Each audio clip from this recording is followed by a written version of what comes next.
I wasn't always confident. In fact, I used to avoid school just because of a haircut. If I wore something new, I'd overthink it all day, wondering what people thought of me. So I stayed inside a small circle because it felt safe. At first, I thought, this is just who I am. But slowly, I realized it was holding me back. I couldn't express myself the way I wanted to, and I kept letting opportunities slip away. After a while, I couldn't ignore it anymore. So I made a decision. I had to change this. And over time, I found 3 ways that genuinely made me confident. The kind of confidence that shows in the way you move, speak, and carry yourself. And to build that confidence, the first thing I changed was my belief. Because confidence doesn't start with actions. It starts with what you believe. And the reason most people are underconfident is simple. They feel like everyone is watching them, judging them, thinking about them.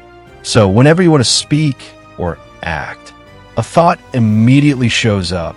What will they think if I say this? What will they think if I do this? And that's where the problem begins. It makes you overthink. It makes you hesitate. And over time, it keeps you small. So if you want to become confident, you don't start by forcing yourself to act confident. You start by changing that belief. That's exactly what I did. I replaced it with something much simpler. I started thinking, no one really cares about me. Not in a negative way, but in the sense that everyone is too busy living their own life. And if you think about it honestly, how often do you spend the entire day judging someone else? You don't. So there's no reason to assume everyone is constantly judging you. And once you truly realize that, instead of asking, what will people think about me? You begin to realize it doesn't really matter. And once that mindset changes, everything else starts changing with it. You speak more freely. You stop overthinking every small thing. And even though it sounds like a small shift, it changes your confidence more than you expect.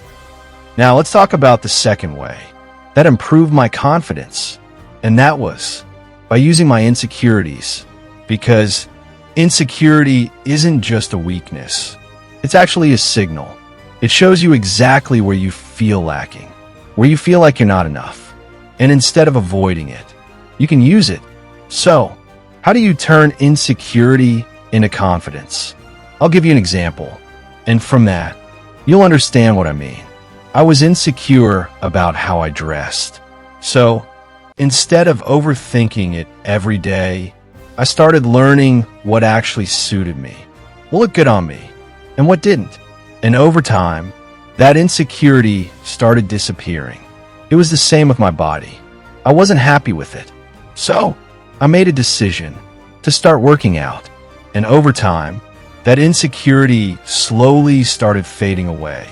That's why you shouldn't run away from your insecurities. Use them, because every insecurity points to an area you can improve. And once you start improving those areas, they stop being your weaknesses. They become your strengths. And when that happens, confidence stops feeling forced and starts becoming natural. Finally, we've reached the third and final way, exposure therapy. This is a concept I once heard from a YouTuber, and when I really thought about it, I realized how necessary it actually is. Because confidence is like a muscle. The more you expose yourself, the stronger it becomes. That's why every single day you have to do something that a confident person would do. If you're in school, talk to someone you actually want to talk to. Participate in something you're interested in. Speak up more. Put yourself in situations you would normally avoid. I know this is probably the hardest way out of all 3, but it's also the most important. Because even if you reconstruct your beliefs and improve your insecurities, if you never expose yourself, fear will still control you. That's why you have to do it consistently. Not once, not only when you feel ready, daily. And after some time, You start noticing something strange. The things that once scared you start feeling normal. That's when real confidence starts building.